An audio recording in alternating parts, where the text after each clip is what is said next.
Bonjour, moi c'est Misrik, vous êtes sur l'Alpha Project et aujourd'hui on va tenter de réparer cet Alfa Romeo. Bien le bonjour à tous, bien vous êtes sur l'épisode 2 de la saison 1 de l'Alpha Project. On s'était arrêté la dernière fois sur le démontage de la partie avant. J'avais malheureusement pas bien réussi mon coup parce que les vis en dessous sont complètement pourries, donc je vais pouvoir m'y remettre. J'ai pas beaucoup de temps en ce moment donc je fais au mieux. J'ai eu les premiers retours sur la première vidéo, on va essayer d'améliorer la qualité au niveau du son et au niveau de l'image. Ma caméra que j'utilisais pour filmer était de très mauvaise qualité, donc l'image était pas top. On va essayer d'améliorer les choses cette fois-ci et ça devrait aller mieux. Voilà, je vais essayer aussi de mieux organiser les vidéos pour que ça soit plus facile à suivre. Donc on va commencer déjà par tout mettre en place, lever la voiture, la mettre sur béquille et puis commencer à démonter l'avant. C'est parti.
Bon, ça y est, j'ai réussi à m'en sortir avec ces pneus. J'ai bien galéré parce qu'ils étaient complètement collés.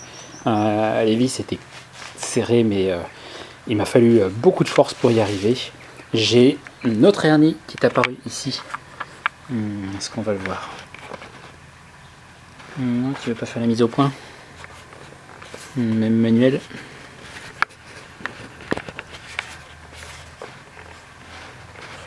Non, où est-ce que c'est? Voilà. Donc une jolie hernie encore qui est apparue.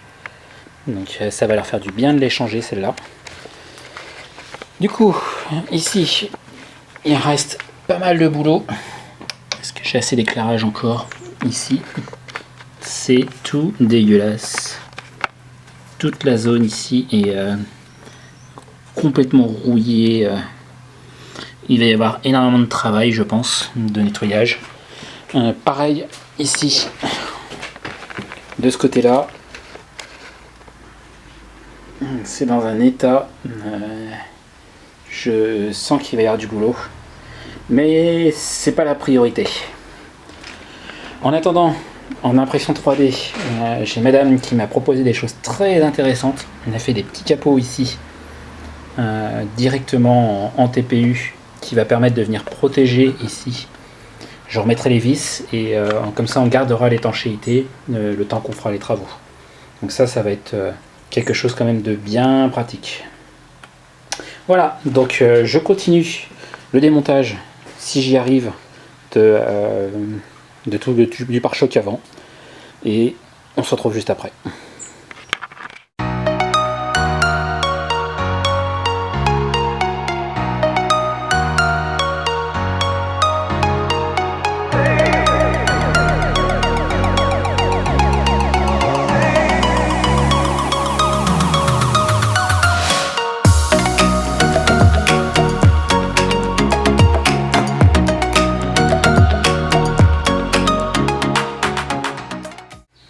Bon, premier bilan de cette partie où j'ai pu enlever le passage de roue ici. C'est dégueulasse. Il y a un boulot de nettoyage assez impressionnant. On a accès ici quand même à la courroie accessoires, il me semble. Oui, c'est ça. Mais on n'a pas beaucoup plus d'accès. Donc je vais devoir démonter quand même le pare-choc. Ici, c'est complètement détruit par la rouille. Il va falloir remplacer cette pièce, je pense. Donc je sais pas jusqu'où je vais devoir aller, mais ça va être coton parce qu'elle est dégueulasse, complètement rongée. L'ensemble va être à nettoyer en profondeur. Je vais avoir un sacré boulot. Donc on va essayer de nettoyer tout ça parce que je peux pas laisser ça comme ça. C'est trop dégueulasse.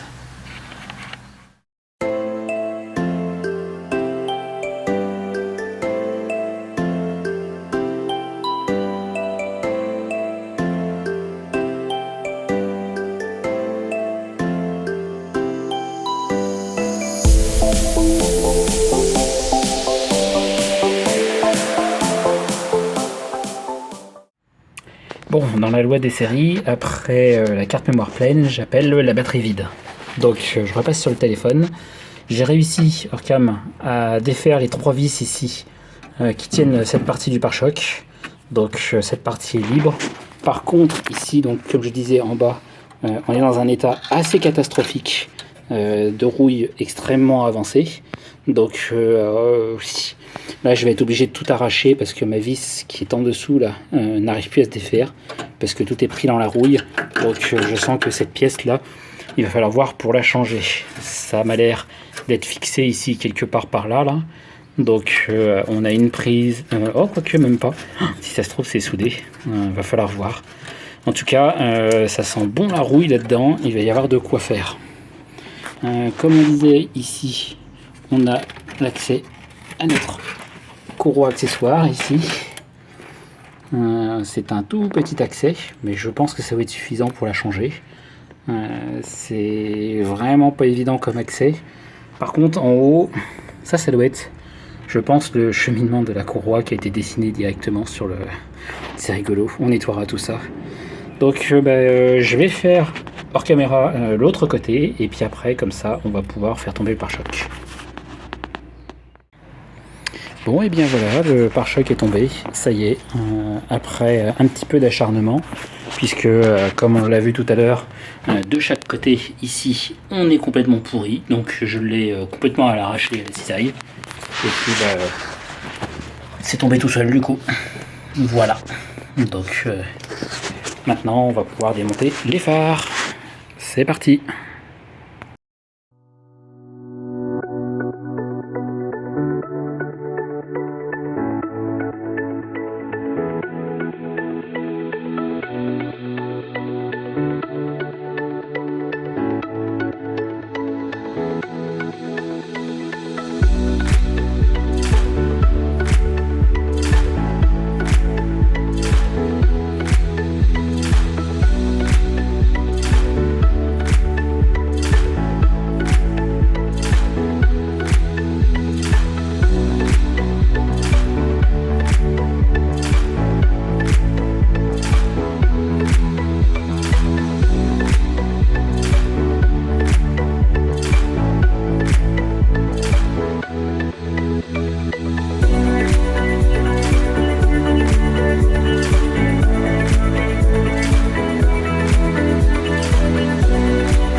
Bon, et bien voilà, mission accomplie, pare-choc descendu, les phares ont été démontés.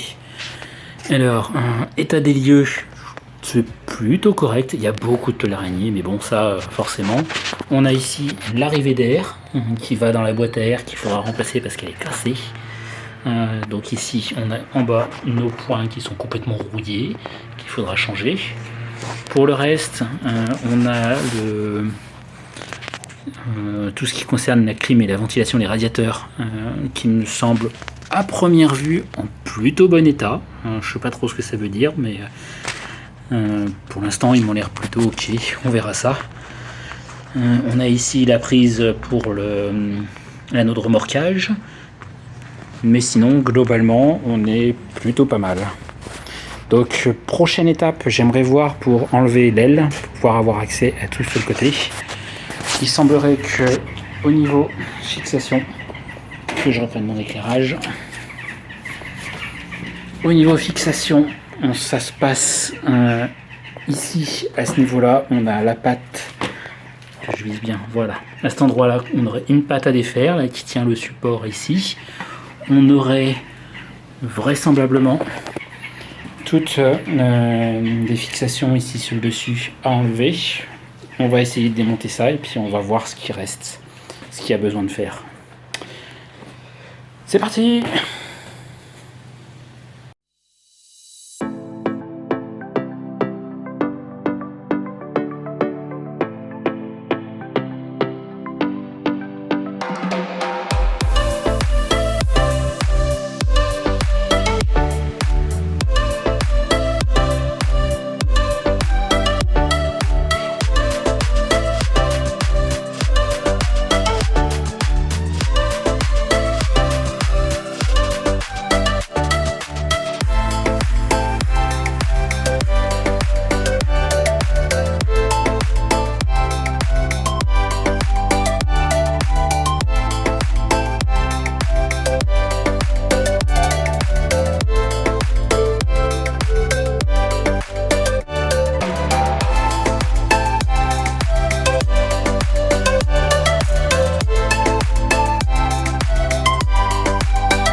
Bon, ça avance. La partie avant, l'avant-droite commence à être bien détachée ici. Je pense qu'elle est fixée sur la partie arrière, à l'intérieur de la porte. Donc ça va demander un petit peu de bricolage parce que j'ai pas beaucoup de place pour ouvrir la porte. Donc on verra ça plus tard. Il me reste aussi très probablement une vis juste ici qui m'a l'air bien pris avec un espèce de patte de réparation dégueulasse. Donc il va falloir regarder un petit peu tout ça. J'étais en train de regarder pour éventuellement être en mesure de démonter la partie avant, puisque en fait il semblerait que ça ne soit fixé que par cette partie-là et cette partie-là. Donc si j'arrive à démonter ces deux-là de chaque côté, bien entendu, je devrais pouvoir enlever en fait tout ici, ce cadran-là, et me permettre d'y voir un petit peu plus clair. Je sais pas trop comment sont fixés les radiateurs, j'ai pas l'impression qu'ils soient fixés dessus, parce qu'en fait ils sont fixés sur cette patte ici, qui n'a pas l'air raccordée en fait au reste. Je ne sais pas encore. Je vais fouiller et puis on verra bien.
Bon, du coup, opération réalisée avec succès. J'ai pu enlever ici la partie qui était devant qui me gênait. C'était effectivement assez simple à enlever. Forcément toujours à quelques détails près. J'en ai cassé une autre. J'ai l'impression qu'à chaque épisode, je vais casser une vis, mais ça c'est assez prévisible. Il y avait le système d'ouverture du capot avec le flexible qui vient directement depuis l'habitacle qui arrivait ici, qui était fixé que j'ai dû démonter. Donc ici c'était fixé en 3 points relativement facilement, plus une vis ici qui tenait cette partie-là, qui était aussi bien pris par la rouille. J'arrive pas à comprendre pourquoi celle-là, mais pas l'autre, mais bon, c'est pas grave. Donc le gros avantage, c'est que ici, maintenant, on gagne un accès non négligeable à toute la partie qui nous embêtait la dernière fois. Donc ici, on va bien avoir accès à cette partie-là. Mais ça, je pense que ça va être pour le prochain épisode. Parce que on va s'arrêter là pour cette semaine. Encore une fois, il est tard. On va s'arrêter là pour cette semaine. J'espère que j'aurai plus de temps la semaine prochaine pour pouvoir aller un petit peu plus loin. Je trouve pourtant qu'on a réussi à bien avancer cette semaine. On a pu démonter toute la partie avant, le pare-choc, les phares et tout. On a un bon accès. Je pense que la semaine prochaine, on va pouvoir attaquer le démontage et voir même peut-être une vidange, histoire de voir un petit peu ce qu'on a dans le fond. Voilà, bonne fin d'épisode à tous et à bientôt.